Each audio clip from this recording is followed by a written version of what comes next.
وہ کھڑے کھڑے پسینہ پسینہ ہو جاتا ہے اور اس کا نشہ اتر جاتا ہے. وہ پھر واپس جواب نہیں دیتا، آرگیو نہیں کرتا، وہ چپ چاپ وہاں سے چلا جاتا ہے، اپنے قبر میں جاتا ہے اور سوچنے لگتا ہے کہ کیا میں اتنا بے شرم ہو گیا ہوں، کیا میں اتنا بڑا شرابی ہو گیا ہوں کہ لوگ مجھے اب جانتے ہیں شرابی کے طور پہ. کیا واقعی مجھے اس بات سے کوئی فرق نہیں پڑتا کہ مجھے اللہ نے بھیجا کیوں ہے؟ کیا میں اسی لیے پیدا ہوا ہوں کہ ہر نیک آدمی کو ٹونٹ کروں؟ وہ اسی وقت وہ توبہ کرتے ہیں اور اپنی امی کو کہتے ہیں کہ امی مجھے اسلام پڑھنا ہے. ان کی امی خوش ہوتی ہے اور دعائیں دیتی ہے، اللہ کا شکر ادا کرتی ہے کہ چلو میرے بیٹے کو ہدایت مل گئی. وہ وہاں سے اٹھتے ہیں اور چلے جاتے ہیں امام مالک رحمہ اللہ کے پاس اور ان کے اسٹوڈنٹ بن جاتے ہیں. اور جب وہ ان کے شاگرد بنتے ہیں تو اس وقت کے امام مالک رحمہ اللہ کے ٹاپ اسٹوڈنٹ میں ان کا شمار ہونے لگتا ہے ایک شرابی. ان کا نام تھا عبداللہ بن مسلمہ، اور یہی وہ شخص عبداللہ بن مسلمہ جو آگے چل کے امام بخاری رحمہ اللہ کے استاد بنتے ہیں، جن کے ہم آج صحیح بخاری پڑھ رہے ہیں. یہ ہوتے ہیں رسول اللہ کے حدیث ہیں، جو کہ رسول اللہ کے حدیث ہے اور ان کے کہی گئی حدیثوں کا رعب ایسا ہوتا ہے. ہمارے دل پتھر کے ہو چکے ہیں کہ ہم بے شمار بار یہ حدیثیں سنتے ہیں لیکن ہمیں ذرہ برابر بھی فرق نہیں پڑتا. جب اللہ کے رسول صلی اللہ علیہ وسلم کی یہ حدیث انہوں نے سنی تو ان کی زندگی میں اتنی بڑی تبدیلی آئی. اور یہ حدیث کیا تھی؟ اذا لم تستحی فاصنع ما شئت، کہ اگر تم میں شرم نہیں، حیا نہیں، تو جو چاہے کرو. اللہ کے رسول صلی اللہ علیہ وسلم نے فرمایا تھا اس حدیث کے بارے میں کہ ہر نبی نے اپنی امت کو کچھ نصیحتیں کی ہیں، اور اس میں سے یہ ایک نصیحت یہ ہے کہ اگر تم میں شرم نہیں تو جو چاہے کرو. آپ سوچیں کہ اگر کسی میں حیا نہیں ہو، کسی میں شرم نہیں ہو، تو وہ جو چاہے بول دے گا، وہ جو چاہے بک دے گا. اس کے لیے گالیاں دینا آسان بات ہوگی، غیبت کرنا، چگلی کرنا اس کے لیے کھیل تماشا ہوگا. تو اللہ کے رسول نے سیدھا کہا کہ تمہیں شرم نہیں، تم جو چاہے کرو، ہر وہ چیز تم کر سکتے ہو جس سے جس کو اسلام نے منع کیا ہے، اور تمہارا مجھ سے کوئی واسطہ نہیں ہے. تو اس حدیث کی روح سے آپ سمجھ سکتے ہیں کہ آج کے ہمارے کلاس کا ٹاپک یہ ہے حیا، ماڈیسٹی، اور بہت امپورٹنٹ چیز ہے. اور یہ چیز ہمارے مسلم نوجوانوں کے اندر سے قلب سے کہیں جدا ہو گئی ہے، جس کے نتیجے میں ہم بے شمار فتنوں کو آج دیکھ رہے ہیں. ابو ایوب انصاری رضی اللہ تعالیٰ رپورٹ کرتے ہیں کہ اللہ کے رسول صلی اللہ علیہ وسلم نے فرمایا کہ نبیوں کی بہت ساری سنتیں رہی ہیں رسولوں کی، اور رسول اللہ صلی اللہ علیہ وسلم نے 4 سنتوں کی خبر دی. کیا سنتیں تھی رسولوں کی؟ اربع من سنن المرسلین، کہ نبیوں کی 4 سنتیں ہیں. الحیا، پہلی سنت یہ ہے کہ وہ حیا کرتے ہیں، وہ حیا والے ہوتے ہیں، ہر نبی حیا والے تھے. والتعطر، اور وہ لوگ خوشبو کا استعمال کرتے ہیں، عطر کا استعمال کرتے تھے. والسواک، اور وہ لوگ مسواک کرتے تھے. والنکاح، اور وہ سب نکاح کرتے تھے. آج آپ دیکھیں کہ آپ نکاح کو صرف پکڑیں کہ نکاح آج اتنا مشکل ہو گیا ہے. ہمارے جو اسٹینڈرڈ ہیں انہوں نے نکاح کو مشکل کر دیا، جس کے نتیجے میں ہوا یہ کہ امت کے اندر سے حیا ختم ہو گئی. اگر نکاح نہ مشکل ہوتا تو مرد اور عورتوں میں حیا رہتی، کیونکہ ہر انسان کی جو ڈیزائرز ہیں وہ اپنے ڈیزائرز کو حلال طریقے سے پوری کر پاتا، اس کے اندر کچھ حیا باقی رہتی. لیکن نہیں، ہمارے اسٹینڈرڈ بہت ہائی ہے. ہم لوگوں نے دنیا کے پیچھے جانا ہے. ہم لوگوں نے وہ اسٹینڈرڈ نہیں دیکھے جس پر صحابہ اکرام نے زندگی گزاری اور اس کے بعد وہ اللہ کے یہاں رضی اللہ عنہ کا خطاب پا گئے. ہم نے وہ اسٹینڈرڈ نہیں فالو کرنے. ہم خود اپنی زندگیوں کو مشکل کرتے ہیں. نکاح کو مشکل کیا، حیا بھی ختم ہو گئی امت سے، خاص کر نوجوانوں سے. تو یہ چاروں چیزیں رسولوں کی سنتیں رہی ہیں، جس میں ایک حیا بھی تھی. عموماً ہوتا یہ ہے کہ جب ہم لوگ حیا کے بارے میں بات کرتے ہیں تو عورتیں سمجھتی ہیں کہ حیا سے مناسب ہم سے مخاطب ہے لوگ، حالانکہ ایسا نہیں ہے. جب تک عورتوں سے اگر آپ حیا کی بات کر رہے ہیں اور آپ کے مخاطب اگر صرف عورتیں ہیں تو ہوگا یہ کہ مرد پسند کر لیں گے کہ ہم بے شرمی ٹھیک ہے. اس کا سیدھا معنی یہ ہو جاتا ہے. آج عورتوں کے نزدیک حیا ایک پنشمنٹ کے طور پہ سمجھتی ہیں. وہ کہتی نہیں ہے، ان کا دل یہ سمجھتا ہے کہ اگر کسی کو کوئی شخص مجھے حیا کی نصیحت کر رہا تو مجھے پنش کر رہا. کیوں پنش کر رہا؟ کیونکہ ہم لوگوں نے مرد کی بے شرمی پر پردہ ڈالنا شروع کر دیا، مردوں کو حیا کا درس ہی نہیں دیا اور عورتوں کو حیا کا درس دیتے رہے. اور اس کا فائدہ فیمنسٹ نے اٹھایا اور اس طرح کی چیزوں کو ویمنس رائٹ میں ایڈ کر دیا، جس سے ہوا یہ کہ بے شرمی اور بے حیائی پھیلتی چلی گئی. اسی طرح حیا کے تعلق سے عبداللہ ابن عمر رضی اللہ تعالیٰ عنہ کہتے ہیں کہ حیا اور ایمان ایک ساتھ ہے. اگر ایک چلا جائے تو دوسرا خود بخود چلا جاتا ہے. تو حیا کی امپورٹنس بہت ہے اسلام میں اور ایک مومن کی زندگی میں. لیکن افسوس کی بات ہے کہ جہاں پر دینی دروس ہوتے ہیں، جو ہمارے اسکالرز ہیں میں ساروں کو نہیں کہہ رہا، طنز نہیں کرنا چاہ رہا، لیکن ایمان پہ تو بہت درس دیتے ہیں، حیا کا درس کہاں گیا؟ ہمارے اوپر حیا کے تعلق سے کام نہیں کیا جاتا۔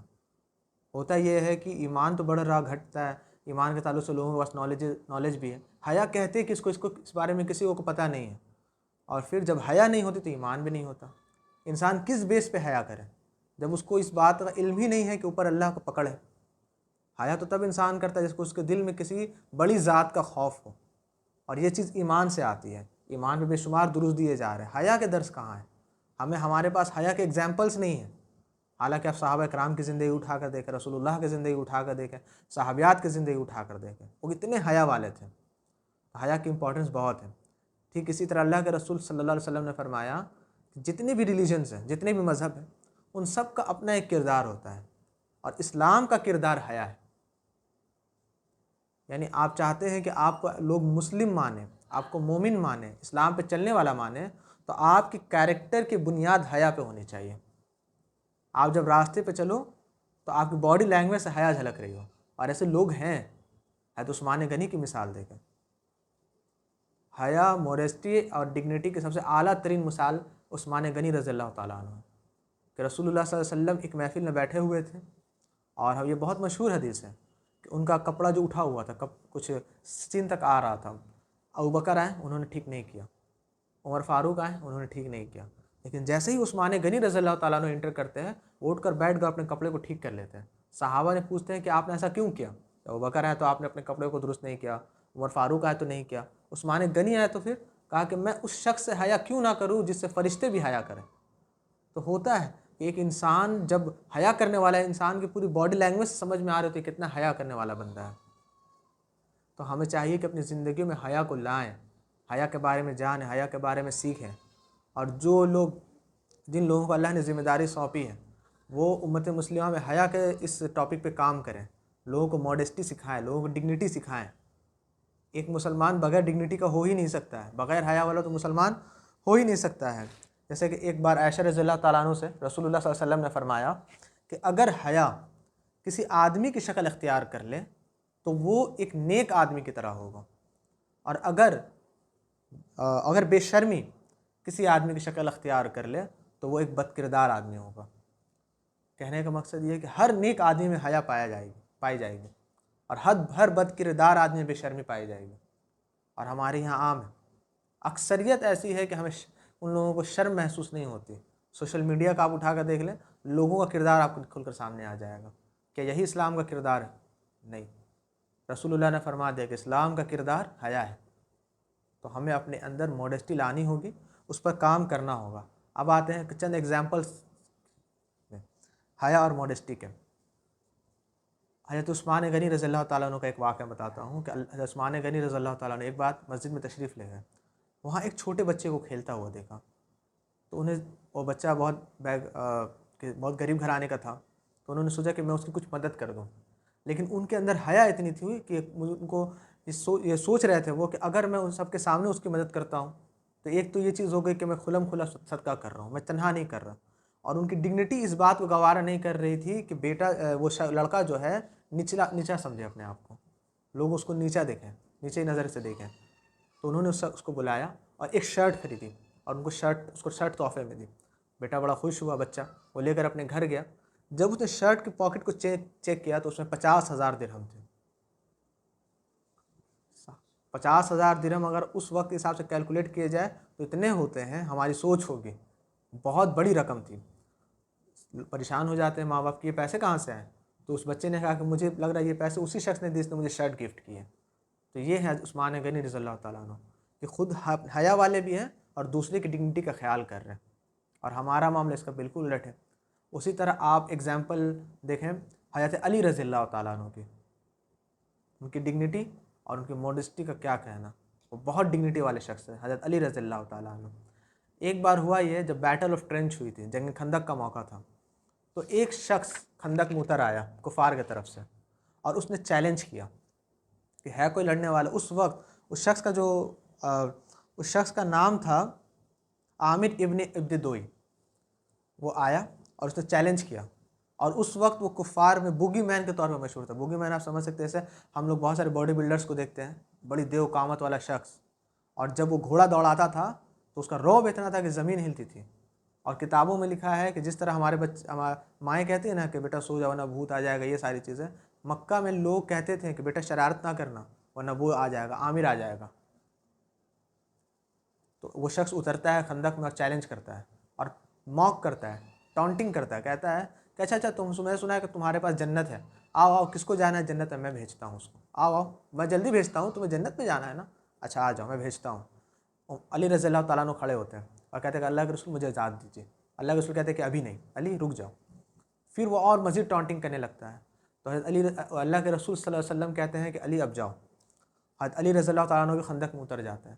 صحابہ کہتے ہیں کہ ہمیں نظر نہیں آ رہا تھا، ان دونوں میں اتنی زبردست فائٹ ہو رہی تھی کہ صرف بالوں اور گرد و غبار اڑ رہے تھے، دھواں اڑ رہا تھا، اور صرف ہمیں تلواروں کی آواز سنائی دے رہی تھی۔ ہم سوچ رہے تھے، ہمارا دل بہت زور سے دھک دھک کر رہا تھا کہ کیا ہوگا، ریزلٹس کیا آئے گا، کہیں حضرت علی شہید نہ ہو جائے، ان کو یہ ڈر تھا۔ لیکن اچانک ایک آواز گونجتی ہے کہ اللہ اکبر، وہ سمجھ جاتے ہیں کہ حضرت علی رضی اللہ تعالیٰ عنہ جیت گئے اور وہ شخص مارا گیا۔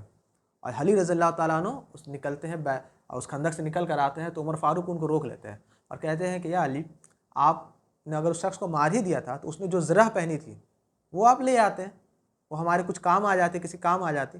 تو علی رضی اللہ تعالیٰ نے کہا کہ نہیں، جب میں اسے لڑ رہا تھا تو اس کی زرہ بار بار کھل جا رہی تھی، جس سے اس کا شرمگاہ ظاہر ہو جا رہا تھا، تو مجھے حیا آئی کہ میں اس شخص کی لاش پڑی ہوئی ہے، میں اس کا زرہ کھینچوں اور اس کا شرمگاہ کھل جائے، مجھے حیا آنے لگی۔ سوچے یہ ہے ہمارے صحابہ کہ دشمن کی لاش کی بے حرمتی نہیں کرنا چاہ رہے، ان کو حیا آتی تھی۔ اسی طرح آپ دیکھیں کہ حضرت علی رضی اللہ تعالیٰ عنہ جب منافقین کی سازش سے امت مسلمہ کی تاریخ کی ایک بڑی جنگ ہوئی تھی صحابہ کے درمیان، حضرت عائشہ رضی اللہ تعالیٰ عنہ کے درمیان، اس کے بعد ایک ہسٹری فیکٹ الگ چیز ہے۔ تو اس وقت عائشہ رضی اللہ تعالیٰ عنہ نے جب حضرت علی رضی اللہ تعالیٰ عنہ سے ملنے گئی ان کے خیمے میں، تو حضرت علی رضی اللہ تعالیٰ عنہ اتنی زیادہ ڈگنیٹی سے ان کے ساتھ پیش آئے، اتنا ادب سے ان کے ساتھ پیش آئے، بجائے اس کے کہ ان دونوں کے ابھی میدان جنگ میں آمنے سامنے ہونا ہے اور بڑے اختلافات ہیں، لیکن اتنی ڈگنیٹی سے پیش آئے اور کہا کہ یہ امہات المومنین ہیں، ان کو بڑی حفاظت کے ساتھ اور اچھے انداز میں ان کو خیمے میں چھوڑ کے آؤ۔ اور جب منافقوں کی سازشیں اور بڑھتی ہیں تو ایک جنگ ہوتی ہے، جنگ جمل، جس سے بہت سارے صحابہ کرام شہید ہو جاتے ہیں۔ اور آپ کو پتہ ہے کہ حضرت علی رضی اللہ تعالیٰ عنہ اور زبیر بن عوام رضی اللہ تعالیٰ عنہ اور طلحہ رضی اللہ تعالیٰ عنہ، یہ تینوں بچپن کے دوست تھے، بچپن میں ایک ساتھ کھیلا کرتے تھے، اور ان تینوں نے بہت کم عمر میں ہی اسلام قبول کیا تھا، بچپن میں ہی انہوں نے اسلام قبول کیا تھا، یہ لوگ ساتھ کھیلا کرتے تھے۔ لیکن جب منافقین کی سازشیں بہت عروج پہ پہنچی تو ہوا یہ کہ جنگ جمل ہوئی، تو ایک طرف حضرت علی رضی اللہ تعالیٰ عنہ تھے اور دوسری طرف یہ دونوں صحابی تھے، زبیر رضی اللہ تعالیٰ عنہ اور طلحہ رضی اللہ تعالیٰ عنہ۔ جنگ ہونے لگے، جنگ ابھی بیچ میں ہی تھی کہ حضرت علی رضی اللہ تعالیٰ عنہ کا سامنا زبیر رضی اللہ تعالیٰ عنہ سے ہو جاتا ہے۔ تو حضرت علی زبیر رضی اللہ تعالیٰ عنہ کو دیکھ کر مسکراتے اور کہتے ہیں کہ زبیر، کیا تمہیں یاد ہے کہ اللہ کے رسول صلی اللہ علیہ وسلم نے کیا کہا تھا جب ہم دونوں ان کے ساتھ تھے؟ ایک موقع پر میں اور تم رسول اللہ کے ساتھ تھے تو انہوں نے تم سے کیا کہا تھا، یاد ہے؟ حضرت زبیر رک جاتے ہیں، تلوار روک لیتے ہیں اور سوچتے ہیں، پھر اس کے بعد تلوار پھینکتے ہیں اور روتے ہوئے چلے جاتے ہیں۔ انہیں وہ واقعہ یاد آ جاتا ہے، ایک بار اللہ کے رسول صلی اللہ علیہ وسلم حضرت علی اور حضرت زبیر کو رکھے ہوتے ساتھ میں تھے، تو کہا کہ زبیر، کیا تم علی سے محبت کرتے ہو؟ تو انہوں نے کہا ہاں بے شک میں علی سے ایسے ہی محبت کرتا ہوں جیسے میں اپنے بھائی سے محبت کرتا ہوں۔ تو اللہ کے رسول صلی اللہ علیہ وسلم کہتے ہیں کہ ایک دن آئے گا کہ تم اس سے لڑو گے اور اس وقت تم غلط پہ ہوگا۔ یہ چیز جیسے ہی حضرت زبیر کو یاد آتی ہے، وہ اپنی ایگو کو سامنے نہیں لاتے، وہ اپنی ڈگنیٹی کو سامنے لاتے ہیں، اپنی موڈیسٹی حیا آ جاتی ہے ان کو، وہ اپنا تلوار چھوڑ دیتے ہیں اور چلے جاتے ہیں۔ اور اسی جنگ میں جب وہ سجدے کی حالت میں ہوتے ہیں، نماز پڑھ رہے ہوتے ہیں، تو ایک خارجی ان کو شہید کر دیتا ہے اور ان کے لپس کاٹ کے لے کر آتا ہے اور لا کر حضرت علی کو دکھاتا ہے کہ میں نے آپ کے دشمن کو مار دیا۔ حضرت علی رضی اللہ تعالیٰ عنہ خوب روتے ہیں اور کہتے ہیں کہ میں تمہیں جہنم کی بشارت دیتا ہوں، کیونکہ میں نے رسول اللہ کو سنا تھا کہ جو زبیر کو قتل کرے گا وہ جہنم میں جائے گا۔ اور پھر ہوتا ہی یہ ہے کہ وہ خارجی اس نے مارا تھا، وہ آگے چل کے خودکشی کر لیتا ہے۔ پھر اسی جنگ میں حضرت علی رضی اللہ تعالیٰ عنہ حضرت طلحہ کو دیکھتے ہیں کہ وہ طلحہ کہیں شہید پڑے ہوئے ہیں، وہ رونے لگتے اور جا کر ان کی پیشانی کو چومتے ہیں اور چوم کر کہتے ہیں کہ یا اللہ، مجھے جنت میں مجھے میرے بھائی کے ساتھ رکھ، اور جب ہم دونوں جنت میں ہو نا تو ہمارے دل میں جو بھی اختلاف ہے، جو بھی گلہ شکوہ، اس کو دور کر دینا۔ یہ بھی حیا کی ایک نشانی ہے۔ یہ بھی ایک ڈگنیٹی کی نشانی ہے۔ ہم میں سے کتنے ایسے لوگ ہیں جو گلا کو باقی رکھنا چاہتے ہیں، جان بوجھ کر باقی رکھنا چاہتے ہیں۔ ہم کیوں بھول گئے وہ بردرہڈ جو ہمیں اسلام سکھاتا ہے، جو ہمیں حیا سکھاتی ہے؟ کیونکہ ہم حیا نہیں جانتے، ہم ڈگنیٹی نہیں جانتے، ہم موڈسٹی نہیں جانتے۔ تو ہمیں اپنے صحابہ سے، اپنے بڑوں سے یہ ساری چیزیں سیکھنی چاہیے۔ اللہ کے رسول صلی اللہ علیہ وسلم فرماتے ہیں کہ بے شک تمہارے یہ نسب کسی کی تذلیل کے لیے استعمال نہیں ہو سکتے۔ فلاں کو فخر ہے کہ میں خان ہوں، فلاں کو فخر ہے کہ میں انصاری ہوں، فلاں کو فخر ہے میں یہ ہوں، فلاں کو میں بڑا خاندانی ہوں، یہ کسی کی تذلیل کے لیے استعمال نہیں ہو سکتا۔ اللہ کے رسول کہتے ہیں، پھر کہتے ہیں کہ تم سب آدم کے اولاد ہو اور اللہ کی طرف تم سب یکساں طور پہ واپس جاؤ گے اور اس سے تجاوز نہیں کیا جا سکتا۔ اللہ کے رسول کہتے ہیں کہ 4 چیزیں اگر کسی میں ہو تو اس کو گنہگار ہونے کے لیے کافی ہے۔ پہلی چیز، بدتمیز ہو، وہ ولگیرٹی کو بہت فروغ دیتا ہو، ولگر ہو۔ ہمارے یہاں تو عام ہے، ولگیرٹی کو تو ہم لوگ کول سمجھتے ہیں۔ میمز کا آپ دیکھ لیجئے کانسیپٹس کیا ہے۔ ہم لوگ تو فخر محسوس کرتے ہیں ایک دوسرے سے، اگر ہم لوگ کسی پون سائٹس یا ایسے بیہودہ چیزوں کے بارے میں بات کرنا، یہ ہمارے لیے کول ہے۔ یا ایسا لڑکا جو ان سب کے بارے میں نہیں جانتا تو اس کو بتانا، اس کو ہم لوگ کبھی ثواب بھی سمجھ لیتے ہیں۔ اللہ رحم فرمائے کہ وہ بدتمیز ہو۔ دوسری چیز، وہ بے شرم ہو، اس کے اندر شرم نہ ہو۔ تیسری، وہ کنجوس ہو، اور چوتھا، وہ بزدل ہو۔ یہ 4 چیز اگر کسی میں آ گئے اس کے گنہگار ہونے کے لیے کافی ہے۔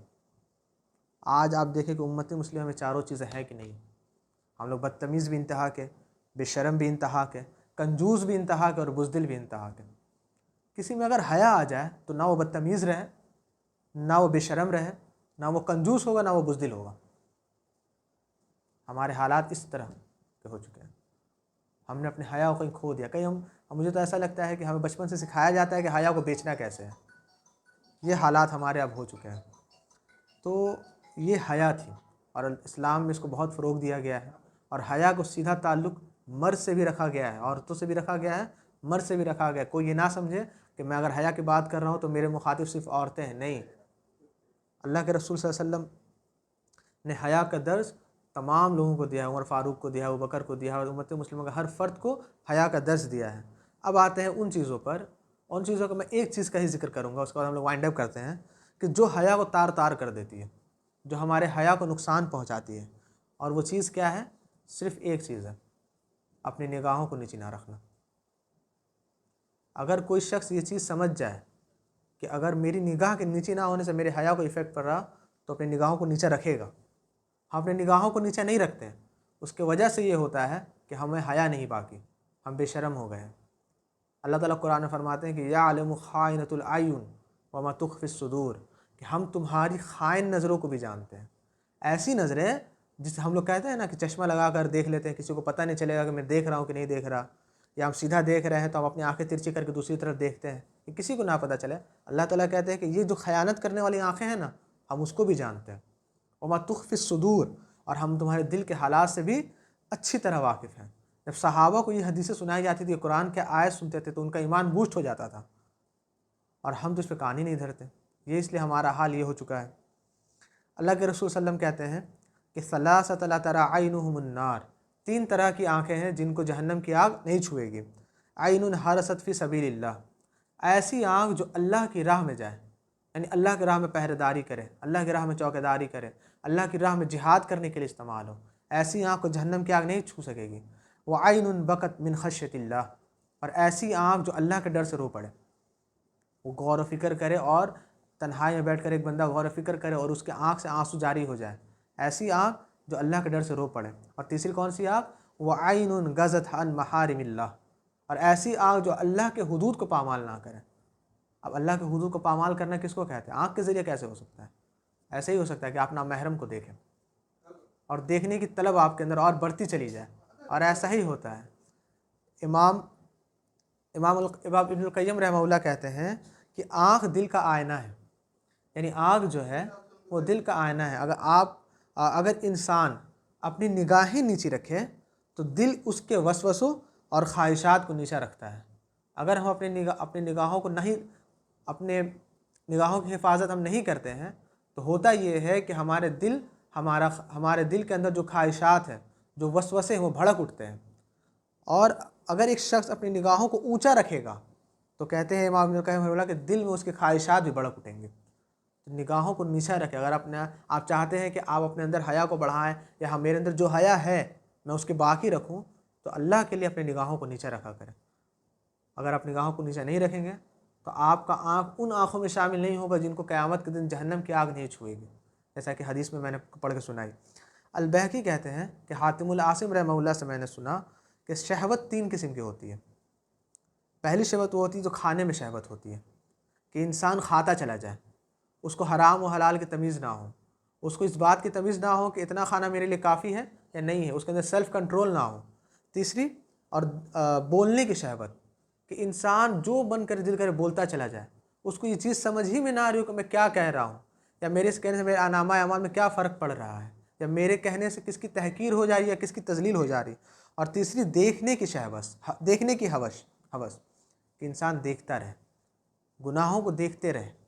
اگر آپ یہ چیز بہت عام ہے آج, ہم لوگ جو بھی ہمارے اندر سے حیا گئی ہوئی ہے وہ اسی وجہ سے گئی ہوئی ہے کہ ہم اپنی نگاہوں کو نیچا نہیں رکھتے, ہم اپنی نگاہوں کی حفاظت نہیں کرتے. جبکہ اللہ کے رسول کہتے ہیں کہ جس نے نگاہوں کی حفاظت کر لی اور شرمگاہوں کی حفاظت کر لی اور زبان کی حفاظت کر لی, ایسے لوگوں کے لیے جنتیں ہیں. تو حیا کو باقی رکھنے والی چیز یہ ہے کہ اپنی نگاہوں کی سب سے پہلے ہم حفاظت کریں. کیسے حفاظت کریں گے؟ وہ کہتے ہیں حاتم العاصم رحمہ اللہ کہ اپنے کھانے کو محفوظ رکھو اعتماد کے ساتھ, اور اپنی زبان کو سچائی سے محفوظ رکھو. بولو تو سچ بولو ورنہ خاموش رہو. جیسا اللہ تعالیٰ قرآن فرماتے ہیں کہ یا ایھا الذین آمنوا اتقوا اللہ وقولوا قولا سدیدا, اے ایمان والو اللہ سے ڈرو اور جب بات کرو تو سیدھی اور سچی بات کرو, درست بات کہو. تو اپنی زبان کو سچائی سے محفوظ کیا جا سکتا ہے, اور اپنی نگاہوں کو آنسوؤں سے محفوظ کیا جا سکتا ہے. مراد یہ کہ آپ اللہ کے بارے میں سوچیں, اللہ کے بارے میں غور و فکر کریں. جب آپ اللہ کے بارے میں غور و فکر کرتے ہیں تو آپ کے دل میں اللہ کی خشیت آتی ہے, آپ کو اللہ کا قرب حاصل ہوتا ہے, اور ایسے حالت میں آپ کے اندر ایمان بھی بوسٹ ہوتا ہے, اور آپ کے آنکھوں سے آنسو جاری ہو جاتا ہے, آپ کے نظروں میں حیا پیدا ہو جاتی ہے. اور جب تک نظروں میں حیا نہیں پیدا ہوگی تب تک آپ کے دل میں حیا پیدا نہیں ہوگی. کیونکہ امام ابن القیم رحمہ اللہ کا یہ قول بہت 100% درست ہے کہ آنکھ ہی دل کا آئینہ ہے. تو اللہ تعالیٰ سے ہم دعا کرتے ہیں کہ اللہ تعالیٰ ہمیں حیا والا بنائے, ہمارے اندر حیا باقی رکھے, ہمیں بچوں کو ترغیب کرنے والا بنائے کہ ہم اپنے گھر کے بچوں کو ترغیب کریں کہ وہ حیا والے ہوں, خاص کر مردوں میں. یہ مردوں میں آج یہ چیز بہت کم ہو گئی ہے, اور جب تک دنیا میں زندہ رکھے ایمان اسلام کے حالت میں رکھے, خاتمہ ایمان اسلام کے حالت میں ہو. آمین. ربنا آتنا فی الدنیا حسنہ وفی الآخرۃ حسنہ وقنا عذاب النار. سبحانک اللہم وبحمدک اشہد ان لا الہ الا انت استغفرک واتوب الیک. السلام علیکم ورحمۃ اللہ وبرکاتہ.